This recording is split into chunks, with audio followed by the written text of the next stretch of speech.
Hallo, heute sind wir im Tiergarten Mönchengladbach.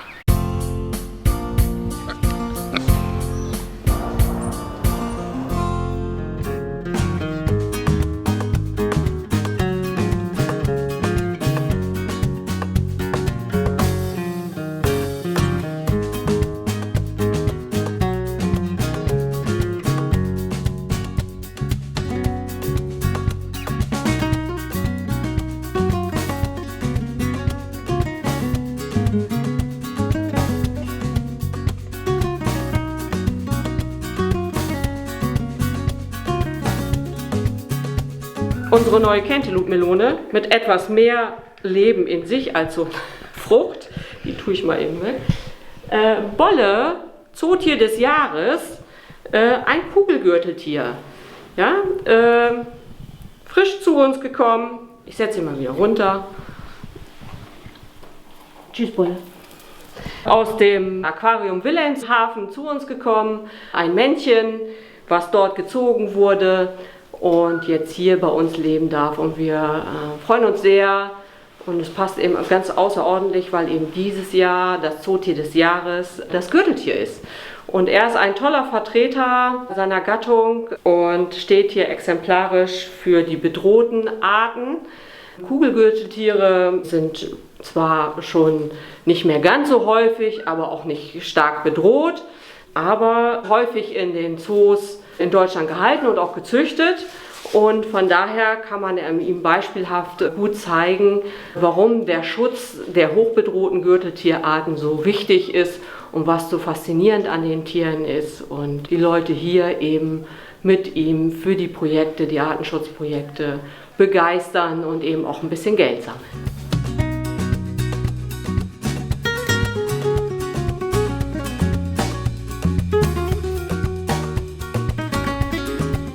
Ja, wir sitzen hier in unserem alten Pausenraum, den wir zu einem neuen Tiergehege umgestalten. Und in den ist Bolle schon eingezogen, weil er etwas früher kam, als wir gedacht haben. Und wir noch nicht so ganz fertig sind mit der Gestaltung des Raumes. An sich ist der Lebensraum für ihn soweit schon fertig, allerdings ist er für die Besucher noch nicht wirklich richtig hübsch gemacht worden. Also die Wände sind noch nicht dekoriert bzw. angemalt, da wird sicher noch ein Sprayer kommen, der uns eine tolle Landschaftsrückwand darauf sprüht. Aber wir haben hier schon die verschiedenen Kompartimente, wir haben das so ein bisschen schräg angeordnet. Die werden mit unterschiedlichen Bodenmaterialien gefüllt werden können. Hier vorne haben wir im Moment Laub, im nächsten haben wir Sand, in dem er dann gut graben und buddeln kann. Und im dritten haben wir Buchenholzspäne und im vierten hinteren wird nochmal harter Lehmboden eingebracht. Und diese verschiedenen Kompartimente haben halt den Vorteil, dass wir immer mal auch unterschiedliche Bodengründe einbringen können, in denen er dann eben seine unterschiedlichen Verhaltensweisen ausleben kann. Ja, hier im Laub, was wir hier unten haben, da sucht er eben gerne nach Insekten und das kommt seinem natürlichen Lebensraum schon sehr nah. Der bewegt sich halt eben auf der Erde, baut selber eigentlich keine Baue, sondern hat seine Schlafhöhlen in den von verlassenen Wischkascha-Bauten. Er selber gräbt also keine Löcher in der Erde, aber er durchstöbert alles, was auf dem Bodenuntergrund ist. Und hier benutzen wir eben Laub, da fühlt er sich richtig wohl drin, das durchwühlt er ganz kräftig und schnüffelt nach allem Möglichen. Und im nächsten Kompartiment, wie gesagt, haben wir eben den Sand. Da kann er dann tatsächlich mal richtig graben, wenn er das möchte. Vielleicht auch mal versuchen, irgendwie Löcher zu bohren oder ähnliches. Wir haben immer auch verschiedene Steine, damit er von der einen Ebene zur anderen kommen kann. Und er selber kann auch auswählen, wo er denn sich sein Schlafnest sozusagen baut. Im Moment schläft er gerne unter der Heizung, das ist schön kuschelig warm. Und da schleppt er dann alles hin, wo drin er gerne schläft. Im Moment haben wir da Stroh und Laub und er hat sich auch das kleine Lavendelsäckchen dahin geschleppt. Also scheinbar mag er es auch gerne, dass es gut riecht im Bett. Die Tiere können nicht wirklich selber richtig gut ihre Körpertemperatur regeln, so wie wir. Wir haben ja immer eine konstante Körpertemperatur von 36, 37 Grad. Das kann er nicht so gut. Das heißt also, wenn es draußen relativ kalt ist, dann sinkt auch seine Körpertemperatur und er wird relativ steif und lahm und ist eher so ein bisschen wie in so einem Winterstarre oder ähnliches. Und das Rauf- und Runterfahren der Körpertemperatur mit der Außentemperatur ist halt relativ anstrengend für so ein Tier. Deswegen wird hier durchgehend der Raum beheizt und ist immer lecker zwischen 20 und 25 Grad hier drin, sodass er immer die richtige Temperatur hat. Die Tiere kommen aus Mittelamerika, Brasilien, Bolivien und Paraguay und leben dort eigentlich in der Trockensavanne, Steppe, also in Gebieten, wo es sehr wenig regnet. Aber nichtsdestotrotz braucht er für seinen Panzer auch immer etwas Feuchtigkeit. Also er muss schon auch mal mit Wasser in Berührung kommen. Und von daher haben wir hier eine Badewanne eingebaut. Die ist noch nicht richtig schön dekoriert, sieht noch aus wie eine Badewanne. Aber sie soll irgendwann zu einem Wasserbecken werden, wo er auch sozusagen tatsächlich reingehen kann, wenn er das möchte. Wir wollen ihn nämlich ungern abduschen oder ihn selber abwischen müssen. Also er soll das eigentlich selber entscheiden. Es gibt andere Gürteltierarten, die können sogar richtig gut schwimmen und auch tauchen, können unter Wasser laufen und relativ lange die Luft anhalten. Er ist noch nicht so begeistert von der Idee mit dem Wasser, also wir haben ihn schon ein paar Mal abgewischt, damit eben der Panzer schön geschmeidig bleibt. Das fand er gar nicht so gut, aber manchmal müssen wir eben auch Dinge tun, die die Tiere nicht so toll finden, damit sie eben gesund bleiben.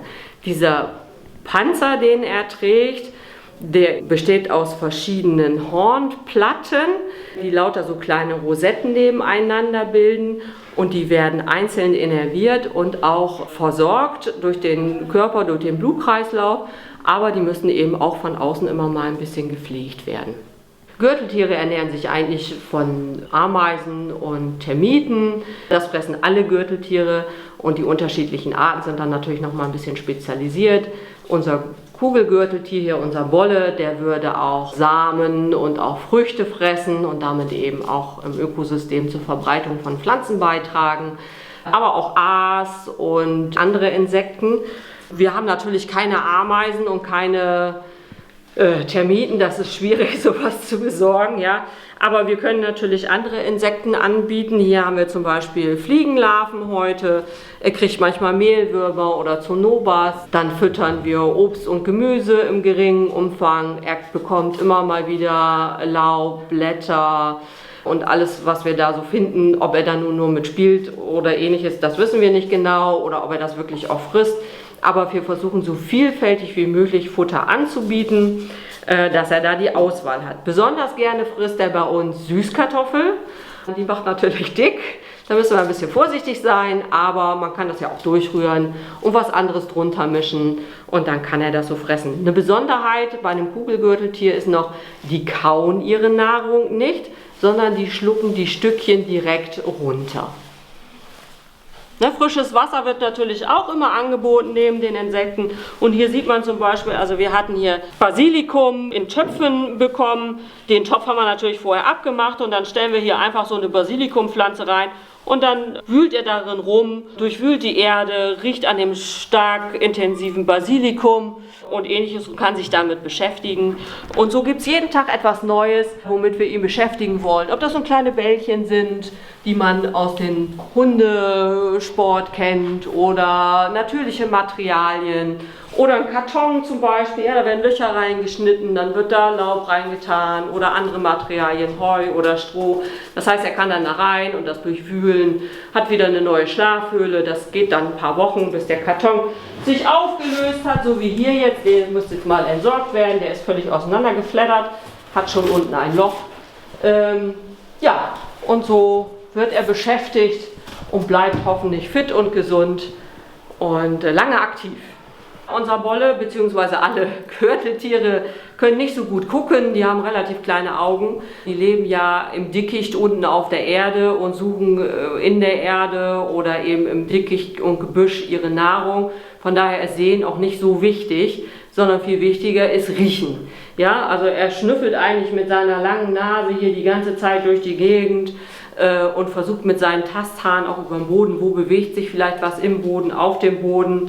Ja, er hat immer diese Bewegung mit der Nase auch und schnüffelt so rum. Also wenn er zu ihren Schuhen läuft oder so, ja, erstmal, wonach riecht das?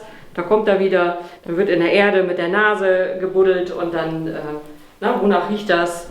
Da ist er an den Schuhen. Und das ist natürlich spannend. Und da müssen wir dem Rechnung tragen. Also es gibt jeden Tag irgendwas Neues zu riechen hier auch. Ja, was ich vorhin sagte, Beschäftigung, Gerüche. Hallo Wolle. Ne? Ja, willst du mal riechen? Ja, da reicht manchmal schon eine Hand, die nach was anderem riecht. Vielleicht aus einem anderen Gehege von einem anderen Tier oder einer neuen Seife, die wir benutzen oder so. Ja. Und schon ist das für ihn interessant und wieder ein neuer Input.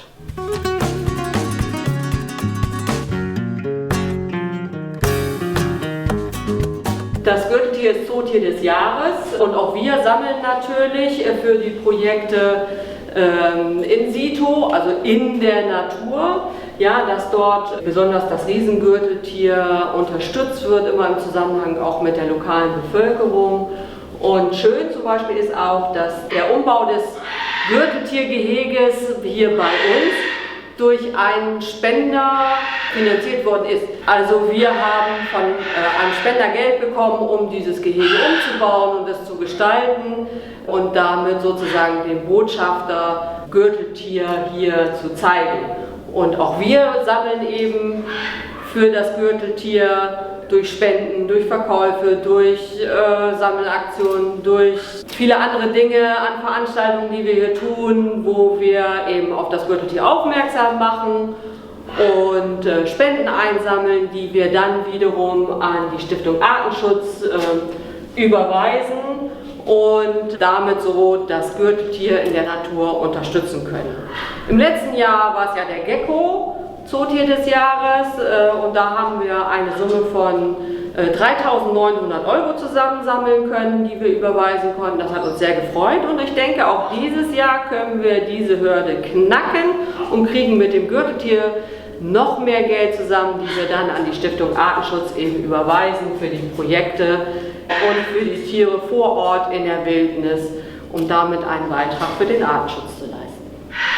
Das Zootier des Jahres unterstützt die Kampagne mit verschiedenen Postern, die bei uns auch ausgehängt werden. Hier haben wir zum Beispiel eins, wo die verschiedenen Projekte zu sehen sind mit kleinen Fotobeispielen und auch einem kleinen Text. Wer sich für mehr Infos interessiert, kann gerne über die Internetseite gehen. Hier werden alle Projekte vorgestellt, was wir bisher leisten konnten, was wir mit diesem Projekt leisten wollen, wohin die Gelder fließen. Dort finden Sie natürlich auch die Spendenkontonummern oder wie Sie sonst den Artenschutz unterstützen können.